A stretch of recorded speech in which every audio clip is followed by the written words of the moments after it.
Good morning, Warzone kids. That's my term for those of us like myself. I'm a child sex abuse survivor. Warzone kids is my term for those of us who grew up in an environment more like a guerrilla war against our psyche and less like a supportive nursery where our souls and our psyches got what they needed. I think of our soul, our psyche, who we are, like a Jenga tower.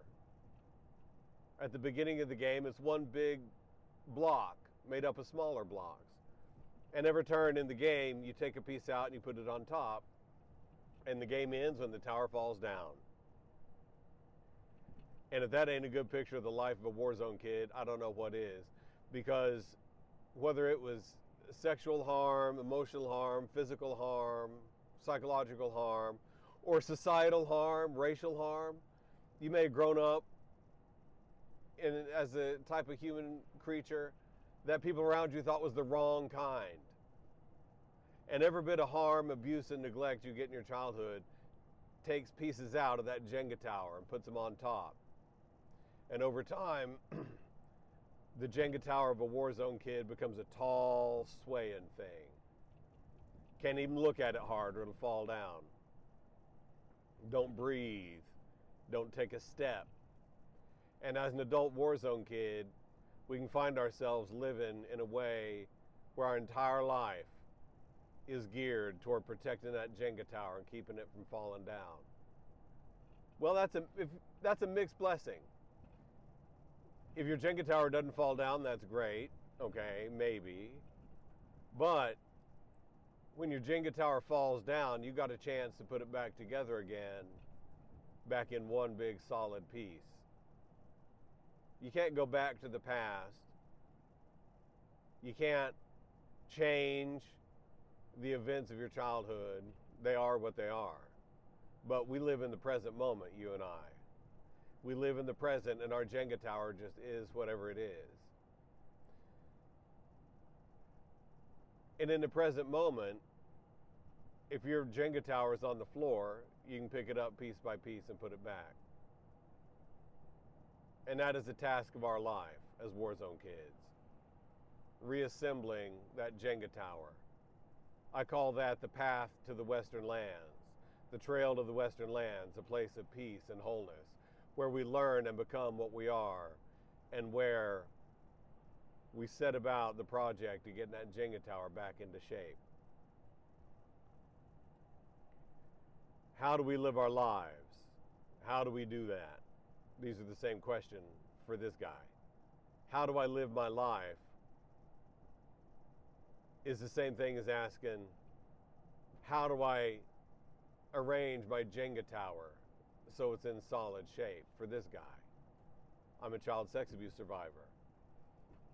I was caused enormous harm psychologically, emotionally, sexually by my maternal organism. Some of you might call that your mother.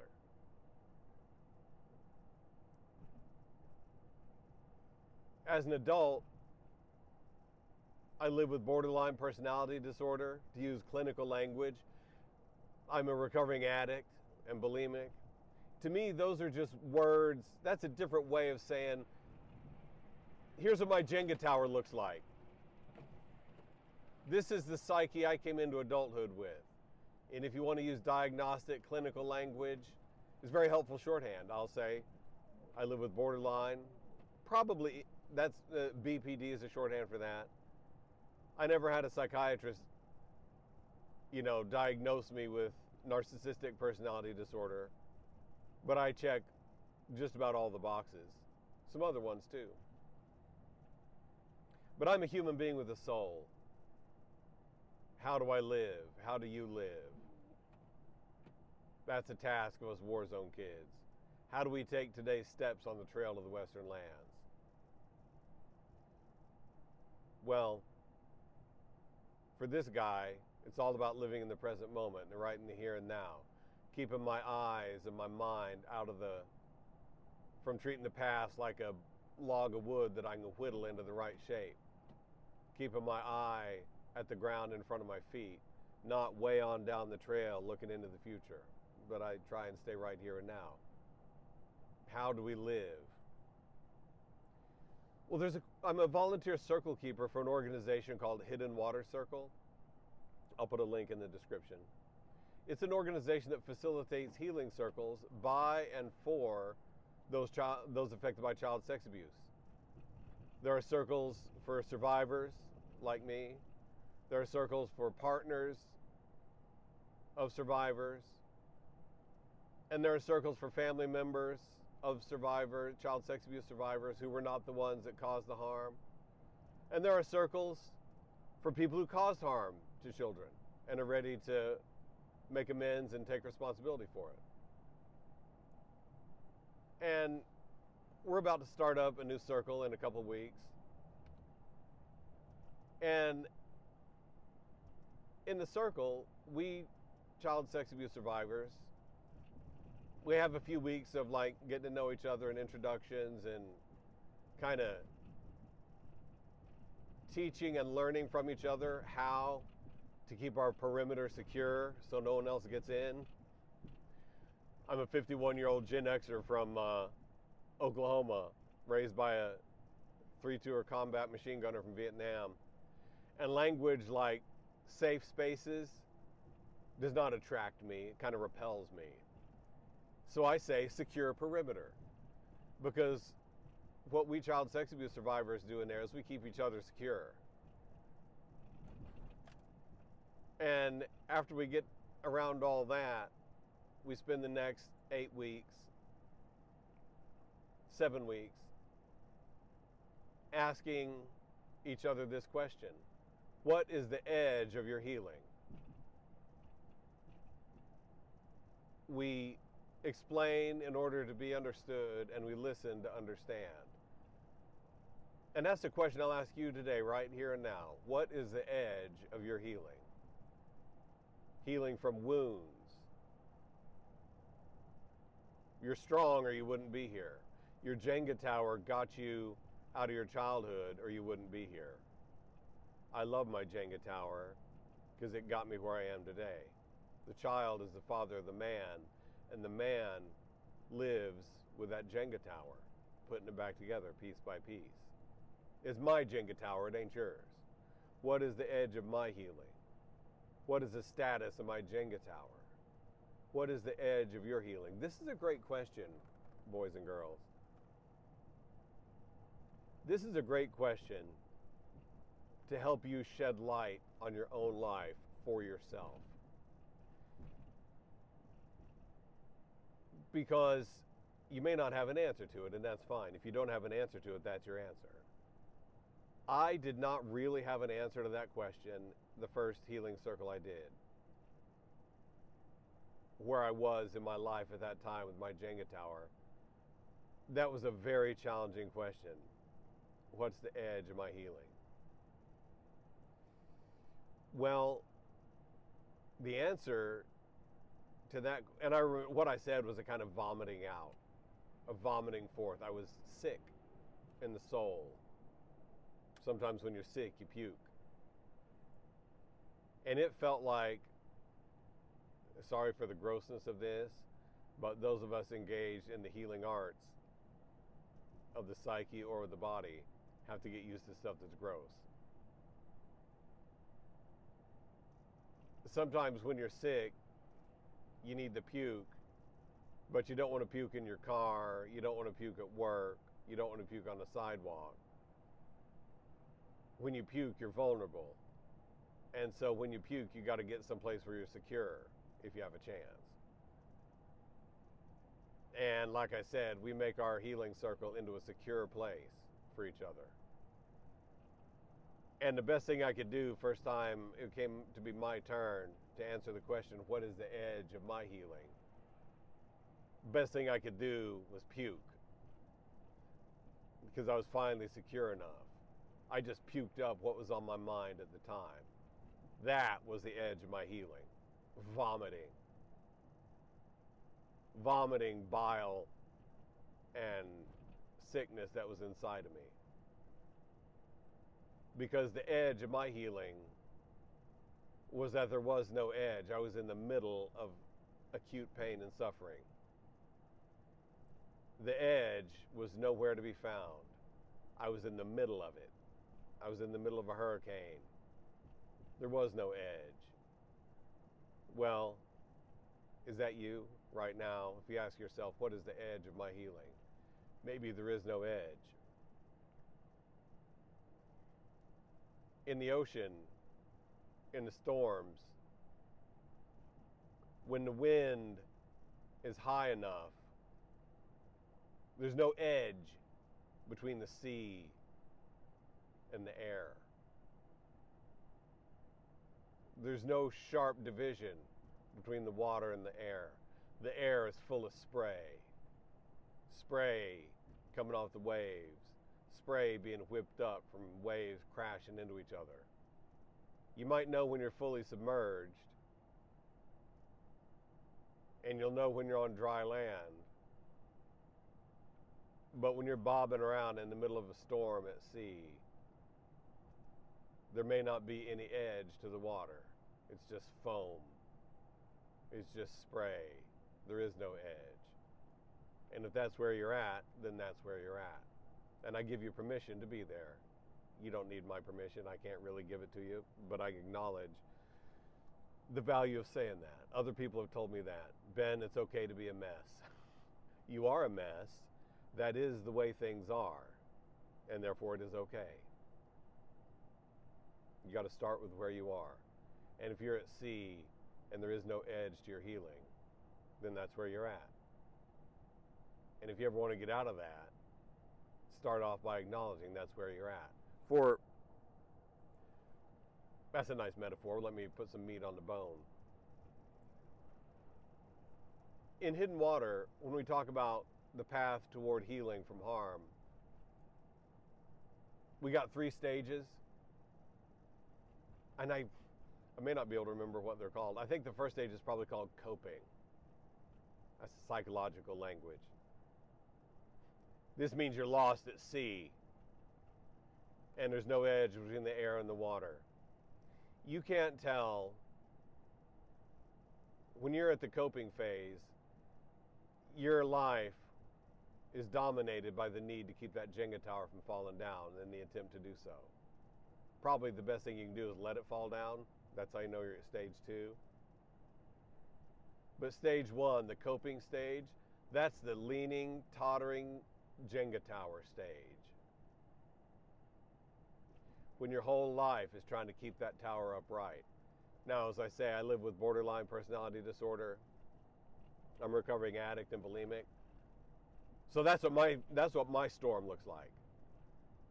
Addiction is the obsessive desire to do something to change how you feel. I got to do something to change how I feel. That's the heart of addiction. And once I start doing it, I got to keep doing it. The obsession to change how I feel and the compulsion to keep on doing something that does it. Drugs, food, sex, gambling, working, spending money, saving money. All these things, making yourself more beautiful, making yourself uglier. These are all addictions. These are all attempts to change how we feel. And when I'm engaged in that kind of lifestyle, that's coping. There's no difference between the sea and the air. There's no difference between my Jenga tower and the rest of life. My entire life is maintaining my Jenga tower. If I'm in the throes of the dynamics of borderline personality disorder, then everyone around me is playing a role of, where are they? I know eventually they're going to betray me. Where are they in that trail? Are they actively trying to betray me now, or did they just betray me, or are they fixing to betray me? And I oscillate wildly between intense love and desire and betrayal and rage and coldness. That's lost at sea. There's no genuine love in there. There's no real human relationships in there. My shrink says, when you're acting unconsciously, you'll use everyone for everything. And when I'm doing that, like a vampire, everyone around me is just a source of blood to feed my needs. I was reared and raised to be the familiar to two vampires, my folks. I was blood for them. Narcissistic supply is a word you can use for that. But that's what I was. I was blood. I was a familiar. My job was to open a coffin at night and close it in the morning. Keep the dirt of their homeland tucked around them. Reflect back to them the visions of the people that they tried very hard to be and that they wanted to be, because they were lost in their own sea of suffering. But I am not a familiar to vampires anymore, and nor am I a vampire myself.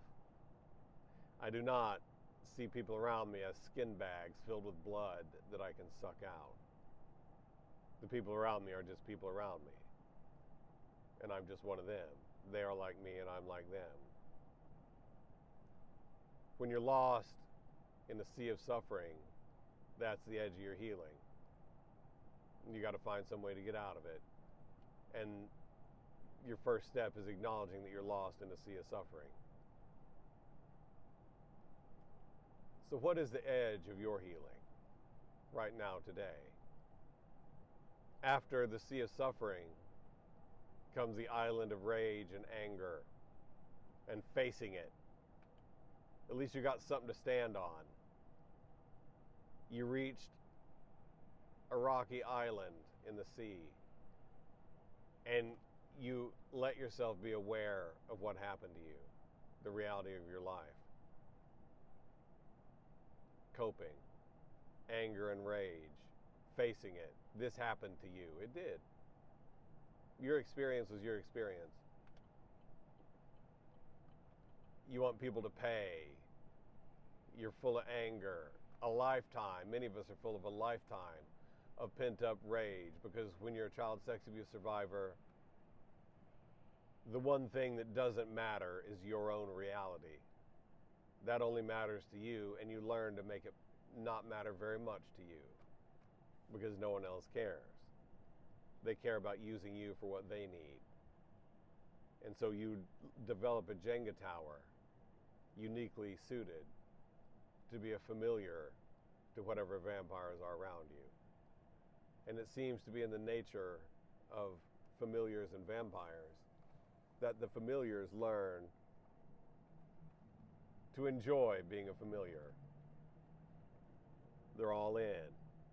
That's what they are. They're a familiar. And when you're a war zone kid, you may have been raised as a familiar. And when you reach the island of facing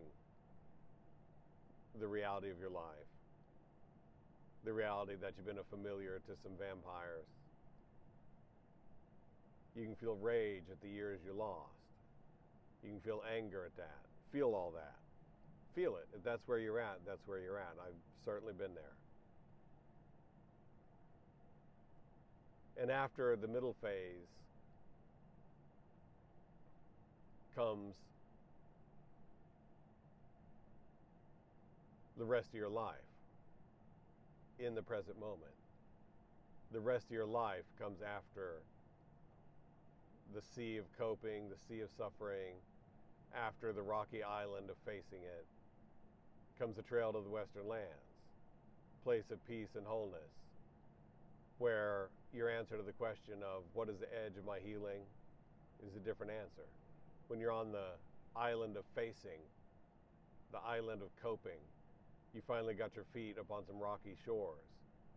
And when you're there, the answer to your question, what is the edge of my healing, probably has to do with anger and rage and the quest for justice and things like that. Mine did.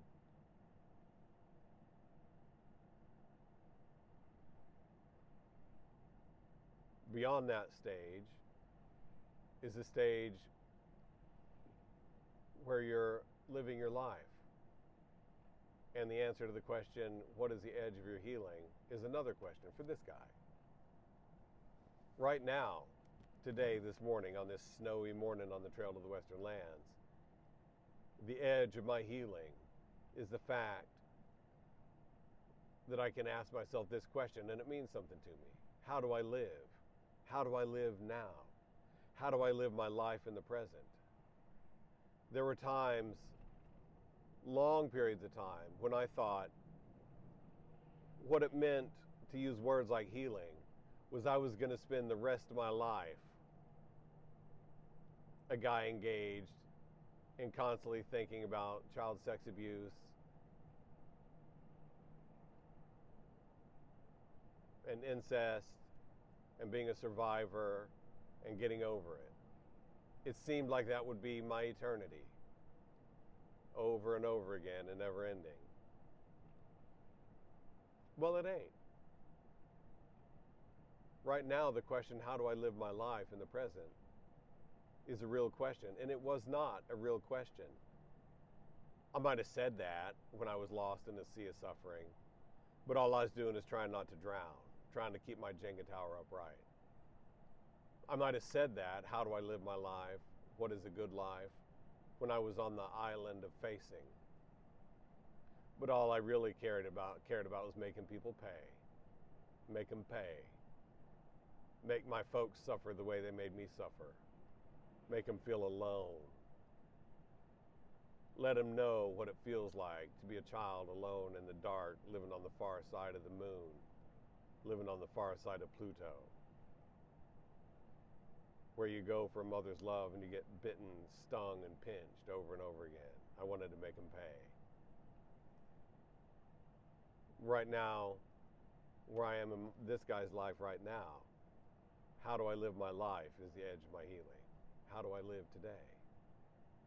I sit on a cushion and look at the wall. I practice Zen. I go to a Zen group. I have a Zen teacher.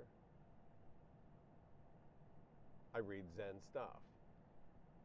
But mostly I sit on a cushion and look at the wall. I'm training for a half marathon. I never run an athletic race. I've never really had any athletic goals, but now I do. I've been running a half marathon in a couple months. Seems like a long way to me. There's people presently whose goal is to run in an ultra marathon, and the distance I'm going to run, 13.3 miles of a half marathon, is like they're still shaking it out when they get 13.3 miles into their ultra marathon. They're still shaking off the cobwebs. Well, that's them. Me, I'm just going to try to start the race and finish it and run the whole time at a steady pace. I'm a campaigner. I get gig work. I get hired to work a campaign. I go work a campaign. That's what I do. That's my life. I got 4 children. 3 of them are adults. 1 of them's 90% an adult. I try to do what I can to be the kind of father, the Venn diagram of the best father I can be, and the kind of father they need. What I can do is focus on the Venn diagram of that. That's what my life looks like in the present moment. That is not what my life looked like when I was lost in the sea of suffering. That's not what my life looked like when I was a familiar to other vampires. That's not what my life looked like when I was a vampire, treating everyone around me like they're skin bags full of blood. That's not what my life looked like when I was obsessed with making other people pay. I got to make them suffer the way I suffered. And my life doesn't look like those things now. Right now, my life looks like I just told you. My life looks like a guy trying to learn and become what he is. How do we live? How do we live our life? That's the edge of my healing, pilgrim. It's a beautiful, snowy day. The trees got powdery snow on them. The road's pretty clear.